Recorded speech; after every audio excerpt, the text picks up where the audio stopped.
Hey there guys, welcome back. I want to do a quick update on this Batman figure that I'm working on. As you can see, he's ready in primer, all the color, his color's black and the gray are all gone. It's all one color, pretty much uniform. I did some airbrushing on here with some gray to see what kind of gray tones I was looking for to get out of it. I still have to primer this because I found a little more of a seam here that had to be fixed. So that's got to be primered again. And I glued him in place because he used to swivel at the waist. But I asked my friend, I asked him, this can be played with anymore? He says no. So I said, do you want me to glue this so it doesn't move no more? Otherwise, if you use this to move it, it'll scrape the paint off possibly and wear it out. That's kind of defeats the purpose of painting it. So yeah, just, glue it here. He said, leave the arms loose. For whatever reason he wants the arms loose. No problem. It's his, not mine. If it was me personally, I would put him down like this and glue the arms in place. But that's me. So when I was working on this, I put the arms up to put in the spray booth to paint it. And when I moved the arm up, I must have pushed it inward that way. A seam showed up here. I'm like, what the hell is that? So now I figured out what that is. Obviously, it's the two halves of the plastic body get put together, and it gets heated here. That was the line I was trying to get rid of. So when I sanded on that line, I broke the bond between the two pieces. Same thing here, obviously. So what I had to do was use this BSI glue. Really good stuff. Push the arm in to open up, made a gap. Put the glue in there, took a little swab and wiped the glue down, kind of smooth it out best I could. Let it dry, did both sides same way. Once it dried, I sanded it down smooth, put a little more putty on there, just kind of even it out. And now it's pretty much done, so now it's solid. Both sides are good. So that's it with that part. His eyes are covered up right now because he's got silly putty in the eyes because he has lenses in there. Because those eyes actually light up. There's a button back here. You press the button and they glow, which is pretty cool. So that's that part. That's the part's figured out. The other part I had an issue with. My issue is it's not very secure if it's standing up. If it's on a shelf, it's gonna fall over. So if it's gonna be painted, it's gonna be a display model now, display statue, so to speak.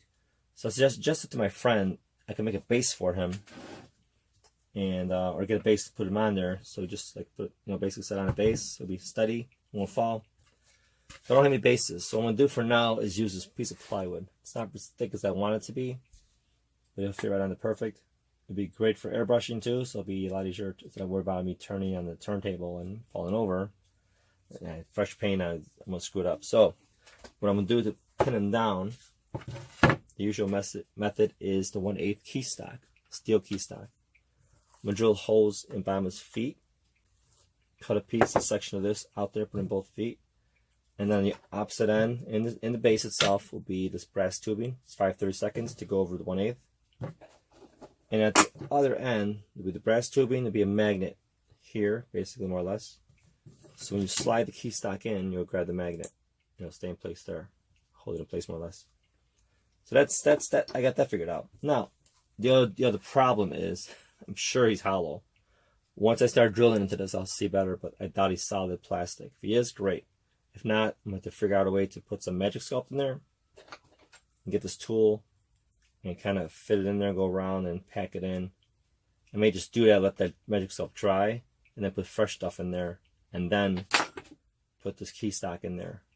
So it's grabbing onto the Magic Sculpt's already molded in here and dried, and the fresh stuff's on there, so that's the first idea. If that doesn't work, if I can't get that to work, I have a backup plan that I was going to use.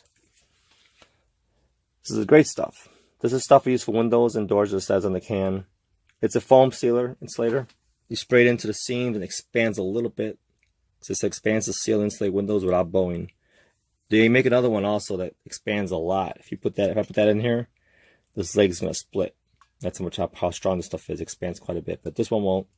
It's designed not to. So if you ever do windows at home, you want to seal them with the great stuff, make sure you get the one that says window and door. If you get the other one, you'll find out after it dries you can't open windows because it's going to bow the hell out of them. But that's another story. Back to this guy. This will be the backup plan in case that Magic Sculpt does not seem to work in here. I'll spray this in his leg while it's still drying. I'll put the key stock in his foot with this and let it hold it in place somewhat and let it dry. That'd be the best method. But I'm not sure how good that's going to hold. So Magic Sculpt, the first option. I'll glue the steel rod in place also. Help it out and we'll see what happens. So that's it for now. I think I've covered everything I want to cover for now. I'll work on it a little bit tonight. At least get him pinned to that base so he's secure. And then once I get the base that's right kind of base for him, I'll build that up. And I'm not sure what color I'm going to go with the base. His boots are black. So I don't put him on a black base. It's kind of, you know, black and black. So I think I'm going to go to darker gray or lighter gray.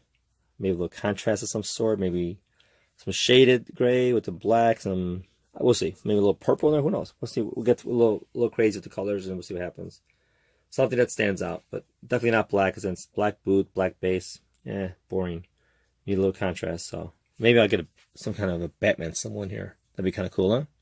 So I have the Batman symbol that I copied, took a picture of it.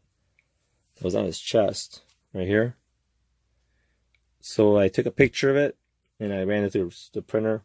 Made myself a little copy, and now I had actually a template.